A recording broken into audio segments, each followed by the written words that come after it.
안녕하세요. 헬로 자바 프로그래밍의 저자 김승현입니다.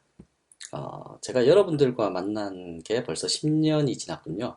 10년 전에 열혈 강의 자바 프로그램으로 강좌를 이제 진행을 했었었는데, 그 책을 많은 분들이 읽어보셨다고 하시더라고요. 그, 그 당시에 자바 교재를 진행할 때가 1.5 버전으로 진행했었는데 벌써 자바가 1.8 버전까지 올라왔네요. 그래서 10년 만에 뵙길래 그냥 얼굴이라도 한번 같이 보고 인사라도 할까 싶어서 첫 강의만 이제 얼굴 보면서 인사를 드리고 있습니다.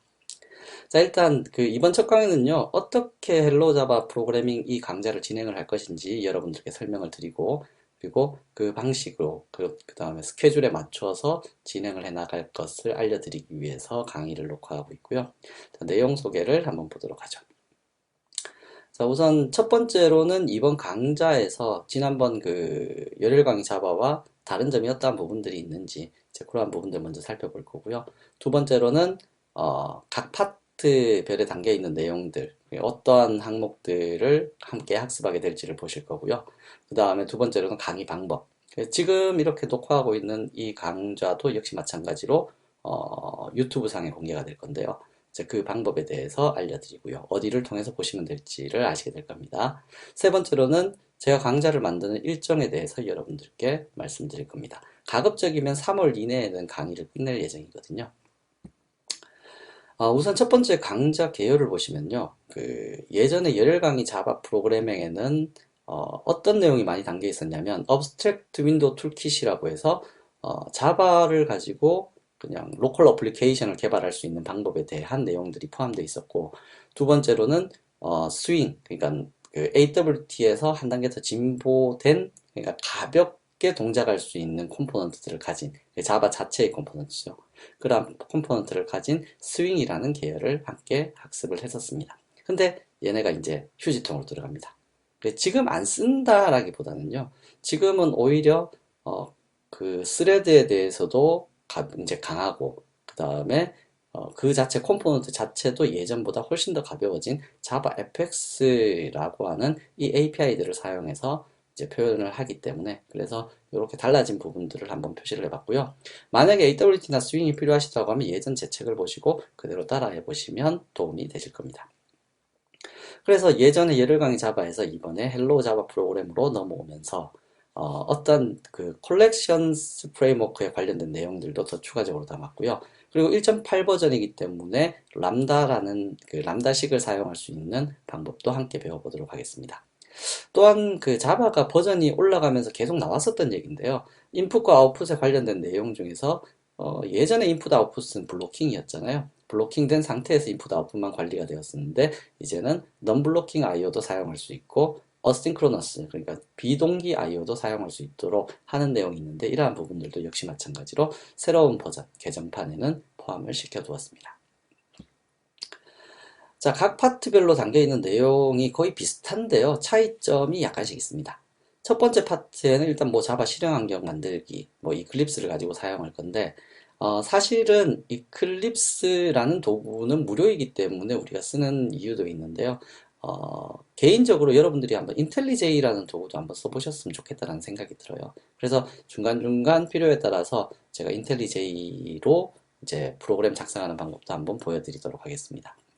두 번째로는 자바 언어의 개요 및 특징에 대해서 설명을 드릴 건데요. 자바 8로 넘어오면서 JVM, 자바 버추얼 머신 요 내용부가 약간 달라졌습니다. 그래서 특정 메모리는 버려지고 뭐 새로운 방식으로 그 메모리가 담당하는 역할을 처리할 수 있도록 하는 걸로 변화되었는데요. 이 부분에 대해서도 살펴볼 거고요. 그 다음 나머지는 거의 비슷합니다. 기초 문법이나 자료형 이러한 부분에서는 차이점 없을 거고, 기본 입출력, 먼저 입력하고 출력하는 것을 알아야지 우리가 뭐 그 프로그램을 작업을 할 수가 있겠죠. 다음으로는 연산자 우선순위에 대해서 학습을 할 거고요. 그 다음 제어문과 예약어, if 제어문, 뭐 스위치 케이스, for문, continue와 break와 같은 예약어들, 그 다음에 while, do while문과 같은 이러한 제어문과 예약어에 대해서 학습할 겁니다. 여기까지는 거의 대부분의 언어가 대동소이합니다. 뭐 대문자를 쓰거나 소문자를 쓰거나 이제 방식에서 블록이 없거나 있거나 뭐 이런 약간의 차이점들이 있다 뿐이지 대부분의 언어에서 이러한 제어문과 연산자 우선순위, 그리고 앞에 설명했던 이러한 내용들은 거의 비슷하게 할 거기 때문에 다른 언어를 학습하신 분들은 조금 더 쉽게 접근을 하실 수 있겠죠. 다음으로는 자바의 메소드에 대해서 학습을 할 건데요. 이게 클래스를 학습하기 전까지는 여러분들이 딱 한 가지 종류의 메소드만 학습하실 수 있어요. 그래서 퍼블릭 스태틱 관련된 메소드 쪽만 먼저 설명을 드리고 메소드가 뭐냐라는 것만 이해를 하신 다음에 그 다음 클래스 파트 가서 메소드를 제대로 학습하겠습니다. 그리고 이제 자바에서 뭐 C보다는 쉽다라고 얘기하지만 제가 봤을 때 그렇게 쉬운 계열은 아닌데요. 여하튼 자바의 배열과 열거형 쫙 나열시켜 놓고 사용하는 데이터의 형이 있습니다. 이넘이라고 하는데요. 이 형에 대해서 살펴보도록 하겠습니다. 다음 그 두 번째 파트로 들어가게 되면서 자바의 클래스를 학습하게 되는데요. 제가 이번에 조금 비중 있게 다룬 부분이 바로 이 클래스 파트입니다. 그래서 아마 기존의 교재에서는 보지 못한 내용들과 기존의 교재에서는 따로 설명드리지 않았던 내용들을 많이 포함을 시켰습니다. 그래서 클래스 파트가 의외로 교재의 범위에서 거의 뭐 절반 정도를 차지하는 그러한 분량으로 되어 있을 겁니다. 클래스를 실제 현장에서도 여러분들이 제대로 사용할 수 있어야지 프로젝트가 좀 아름답다고 해야 될까요? 좀 약간 정교화되어서 좀 나중에 유지보수하기에도 편하고 그 다음에 여러분들이 작업하기에도 편한 그러한 형태를 만들어낼 수가 있을 겁니다. 이러한 클래스에는 우선 자바의 기초 클래스, 객체 생성하고 메모리에 대해서 이해를 하셔야 되고요. 두 번째로는 이 클래스에는 어떠한 것들을 적을 수 있는지 그 클래스의 멤버하고 예하고에 대해서 학습할 겁니다. 자, 이걸 학습하고 나면 여러분들이 데이터 트랜스퍼 오브젝트라는 이런 패턴에 대해서 이제 학습하시게 될 텐데요. 이제 요 DTO, DAO와 같은 이러한 단어들은 상당히 중요한 용어로 등장하게 될 겁니다.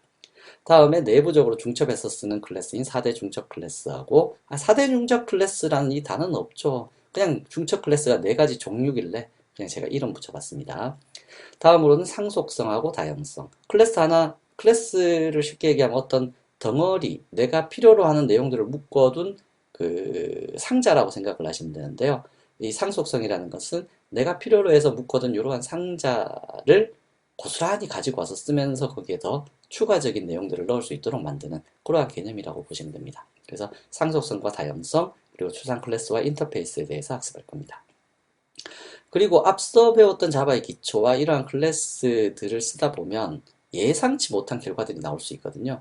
쉽게 얘기해서 숫자를 넣으라고 했는데 문자를 넣으면 어떻게 할 것이냐 라는 이제 그러한 부분들을 처리할 수 있는 방법인 예외 처리와 그 다음에 정말 숫자가 들어왔는지 혹은 들어온 데이터의 값이 내가 지정한 값과 동일한지를 비교해보는 어설션과 같은 부분도 학습을 하게 될 거고요. 그 외 자바의 수많은 API들을 이제 공부하시게 될 겁니다.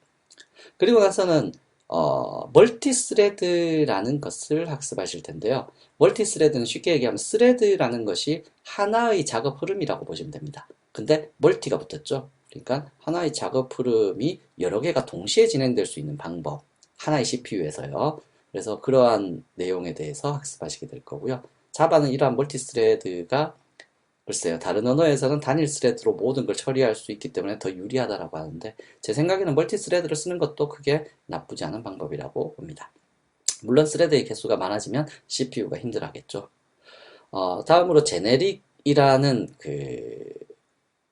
여러분들이 지금은 이해하실 수 있을 만한 용어는 아닙니다. 좀 내용을 학습을 하셔야지 알 수 있을 만한 부분인데요. 일단 넘어가도록 하겠습니다. 제네릭이라는 부분도 학습할 거고요. 다음에 열거형, 앞에서 얘기했던 이넘을 얘기하는 겁니다. 근데 여기는 약간 더 디테일하게 배우시게 될 거예요. 그리고 컬렉션 프레임워크. 쉽게 얘기하면 집합인데요. 집합을 관리하는 프레임워크 개념으로 관리하는 API라고 생각하시면 됩니다. 그리고 1.8의 특징인 람다식에 대해서 역시 클래스의 마지막 파트에서 배울 거고요. 어노테이션을 활용하는 방법도 설명을 드리도록 하겠습니다. 이 제네릭하고 어노테이션은 글자만 가지고는 뭐를 학습하게 될지가 잘 이해가 안 되실 겁니다. 마지막 세 번째 파트에서는 앞서 배웠던 모든 것들이 실제 프로그램으로 동작을 하려면 쉽게 얘기해서 여러분들이 데이터를 막 입력을 했습니다. 한글 문서 같은 곳에. 그럼 저장을 해야 되겠죠. 그러면 그것을 파일로 저장을 해야 되는데 그러면 이렇게 파일로 저장하기 위해서 데이터를 어떻게 자바 프로그램에서 파일로 보내줄 거냐 이런 게 바로 스트림입니다. 보내주고 받고 이게 바이트 단위냐 그러니까 바이트 단위라는 것이 프로그램에서 최소 단위라고 보시면 됩니다. 물론 그 기계에서 하드웨어에서 최소 단위는 비트죠. 근데 그런 비트들이 8개 모여 있으면 바이트입니다. 그러한 바이트를 흘려보내는 방법과 문자를 흘려보내는 방법, 이러한 것들에 대해서 학습하실 거고요. 그리고 나서 이게 단순히 파일에만 저장되는 수준이 아니라 원격에 떨어져 있는 다른 컴퓨터에게 데이터를 전송하고 싶다. 그때 네트워크를 사용하겠죠. 자바는 같은 스트림을 이용해서 타겟만 다르게 두시면 네트워크를 통해서 그 자신의 기기 이외의 기기로도 전송을 할 수 있습니다. 그러한 방식이 여러 가지가 있는데 대표적으로 그냥 크게 두 가지로 나눠집니다. TCP 방식과 UDP 방식 이렇게 나눠지는데요. 그걸 조금 세분화시키면 UDP에서도 멀티캐스트, 유니캐스트, 브로드캐스트 이렇게 나눠지고요. TCP도 RMI 방식으로 조금 확장해서 사용할 수 있고 코바라는 방식으로 자바 대 비자바 통신도 만들어낼 수 있는데요. 우리 범위에서는 이렇게 세 가지 형태, 그러니까 그 TCP와 UDP 그리고 RMI를 별개로 떼어서 작업하는 이러한 내용으로 진행하도록 하겠습니다. 그리고는 그 자바 기초에서 제가 말씀을 드렸다시피 자바 기초 시에 기초 입출력이 있었죠. 그 입출력 배우시고 여기에서는 파일이나 네트워크에 대한 입출력을 배우셨는데 이러한 입출력에 대한 것이 기본적으로 블로킹된 상태의 입출력이 발생을 합니다. 근데 이 자바에서도 버전이 올라가면서 non-블로킹도 지원을 하고 그 다음에 어싱크로너스도 지원을 할 수 있는 그러한 IO가 있거든요. 이 부분도 간단하게 짚고 넘어가겠습니다. 그리고 나서는 파일로도 저장을 할 수 있고 네트워크로도 저장을 할 수 있는데 우리가 일반적으로 프로젝트다라고 이야기하면 데이터베이스라는 그러니까 우리가 저장하는 정보를 대용량 정보를 잘 관리할 수 있도록 만들어진 프로그램이 있죠. 그걸 데이터베이스라고 하는데 이러한 데이터베이스와도 통신할 수 있는 방법을 역시 학습할 것입니다. 마지막으로는 제가 앞서서 말씀드렸다시피 자바에서 AWT와 스윙을 버리고 이제는 좀 더 가볍고 그렇게 너무 가볍다라는 쪽으로 치우치기보다는요. 그 순수 자바를 이용해서 좀 더 플렉시블한 그러니까 좀 유연한 UI를 가질 수 있는 로컬 어플리케이션을 생산할 수 있는 자바 FX를 학습하시게 될 텐데 얘는 단순히 로컬 어플리케이션만 만들 수 있는 게 아니에요. 웹에도 역시 내장되어서 사용을 할 수가 있고요. 얘가 독립적으로 동작할 수 있도록 만들어 줄 수도 있습니다. 그래서 자바 FX의 기초인 레이아웃과 컴포넌트, 이벤트 등을 같이 학습해 보도록 할 겁니다. 다음 강의 방법은요. 제가 이렇게 동영상을 이제 그 파워포인트를 이용해서 강의를 할 건데 물론 이제 앞으로는 목소리만 들릴 겁니다. 그래서 파워포인트하고 목소리만 이제 들으실 수 있는데 얘를 녹음을 하게 되면 실제 프리렉에서도 역시 마찬가지고 제 회사인 마인케이라는 회사를 통해서도 얘를 공유를 하게 될 겁니다. 그래서 투 채널로 공유를 하게 되겠죠. 해서 유튜브라는 곳에 얘를 올려서 여러분들이 무료로 강의를 들을 수 있도록 제공을 해드릴 겁니다. 실제 예전에는 그 강의료가 일부 필요했었죠. 어느 정도 비용을 받고 강의를 지급할 수 있도록 했었는데 프리렉과 협의를 내보니 프리렉 측에서도 역시 마찬가지 동영상 강의는 누구나 쉽게 들을 수 있도록 그냥 오픈을 하자라는 것에 동의를 해서 유튜브 쪽으로 올리도록 합의를 했습니다. 자, 강의 일정은요. 일단 지금 책이 나온 시점이 12월이잖아요. 2016년 12월인데 그래서 첫 번째 2017년 1월 내에는 조금 전에 8개의 파트가 있었잖아요. 그래서 1파트부터 4파트까지 라운드가 총 8개가 있었는데 4개의 라운드는 1월 첫 주에 완료지어서 올릴 예정이고요. 나머지들은 1월 말까지 해서 얘를 주기적으로 차례차례 올릴 겁니다. 설 연휴에는 저도 쉬어야 되니까 여기서부터 끝났습니다. 다음으로 파트 2는 2월을 예정하고 있는데요. 2월에 그 라운드 9부터 시작해서 라운드 18까지 해서 진행을 할 거고요. 그리고 3월에 나머지 파트 3에 대한 내용을 녹화하도록 할 겁니다. 그래서 여러분들하고 이제 앞으로 이러한 동영상 강의를 통해서 이제 만나게 될 텐데요.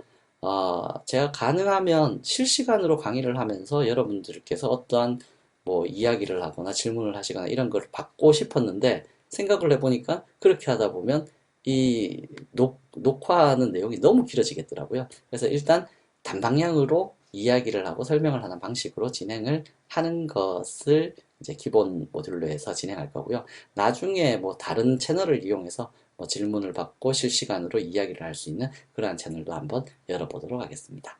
여하튼 앞으로 열심히 학습하시기 바랍니다. 감사합니다.